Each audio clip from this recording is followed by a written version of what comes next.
سچا واقعہ حضور نے اپنے صحابہ کو سنایا۔ 3 آدمی سفر کے لیے روانہ ہوئے، یہاں تک کہ ان کو رات پڑ گئی تو ایک غار کے اندر وہ داخل ہوئے رات گزارنے کے لیے۔ آندھی چلی، بارش آئی تو اوپر سے ایک پتھر لڑکا اور وہ غار کے دروازے پہ آ کے گر گیا، اور اتنا بھاری اور بڑا پتھر تھا کہ اس نے غار کا دروازہ بند کر دیا۔ انہوں نے آپس میں بات کی اور کہا، تم اس غار میں پھنس گئے ہو، اب یہاں سے نکل نہیں سکتے مگر یہ کہ تمہارے وہ عمل جو محض اللہ کی رضا کے لیے تم نے کیے ہیں، ان اعمال کا وسیلہ دے کے اللہ سے دعا مانگو۔ ان میں سے ایک آدمی نے کہا، اللہ میرے ماں باپ بوڑھے تھے اور میں جب بھی بکریاں چرا کر کے آتا تو میں دودھ دو کر کے سب سے پہلے اپنی ماں کو اور اپنے باپ کو پیش کرتا۔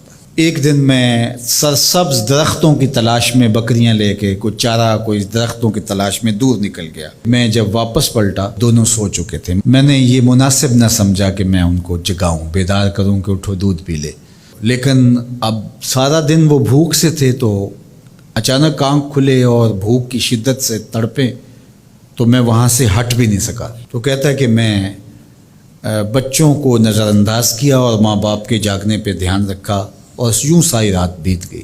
میرے ماں باپ فجر کے وقت جب اٹھے وہ دودھ ان کو پیش کیا۔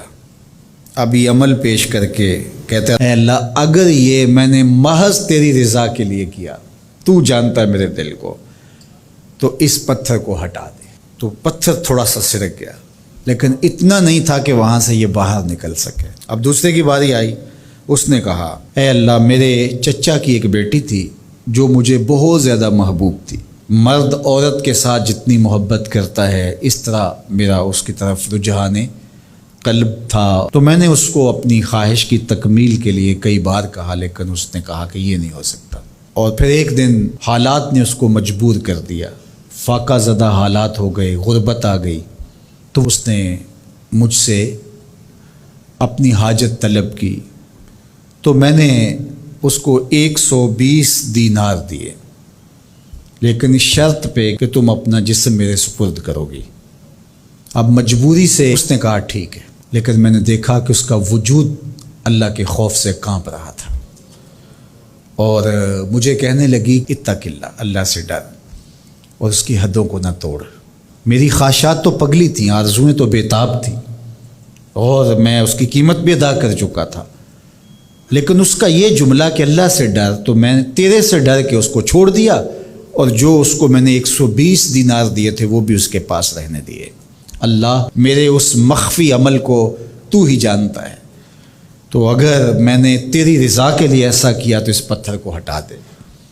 تو پتھر تھوڑا سا ہٹ گیا، سوراخ تو زیادہ ہو گیا لیکن ابھی بھی وہاں سے گزرنا ممکن نہیں تھا۔ اب تیسرے نے کہا، اے اللہ میں مزدوروں سے کام لے رہا تھا اور ان کی مزدوری میں نے دے دی، ایک مزدور بتائے بغیر چلا گیا، تو میں نے کیا کیا کہ اس کے مزدوری کے پیسے کاروبار میں لگا دیے، کاروبار میں برکت ہوئی، اور بہت زیادہ وہ کاروبار جو اس کی مزدوری سے شروع کیا گیا تھا پھیل گیا۔ تھوڑی سی مزدوری تھی لیکن کاروبار بہت پھیل گیا۔ اب میں اس کے اندر کچھ ایک آنا ٹگا نہیں لیا۔ ایک عرصے کے بعد وہ شخص آیا، اس نے کہا مجھے میری مزدوری دے۔ تو میں نے کہا یہ بکریاں، یہ بھیڑیں، یہ اونٹ، یہ غلام، یہ نوکر چاکر، یہ سب کچھ ہے، یہ تیری مزدوری ہے۔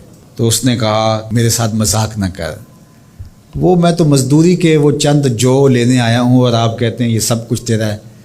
تو اس نے ساری صورتحال بتائی، تو اس نے وہ ساری بکریاں، وہ سارے اونٹ، ساری گائے اور سارے غلام ہانکے اور چل دیا۔ کہا اے اللہ اگر یہ عمل میں نے تجھے راضی کرنے کے لیے کیا تھا تو پتھر کو ہٹا دے۔ تو حضور نے فرمایا وہ پتھر ہٹ گیا اور یہ چلتے ہوئے باہر آ گئے۔ جب اللہ کی رضا کے لیے کام کیے ہو تو مشکلوں سے نکلنے کے راستے ملتے۔ ایک روایت میں آتا ہے جو آسانی کے وقت اللہ کو فراموش نہیں کرتا، اوکھے ویلے اللہ اس کو فراموش نہیں کرتا۔ ہم تو کسی مصیبت میں پھنسے تو چالاکیاں کرتے ہیں، کوئی چالاکی، کوئی مکر کہ اس سے نکلیں، تو مصیبت میں پھنسیں تو دعا کے لیے ہاتھ پھیلا لیں اور اچھے اعمال کا اللہ کی بارگاہ میں وسیلہ پیش کریں۔ تو زندگی میں ایسا ذخیرہ اعمال کا جمع کرو کہ جب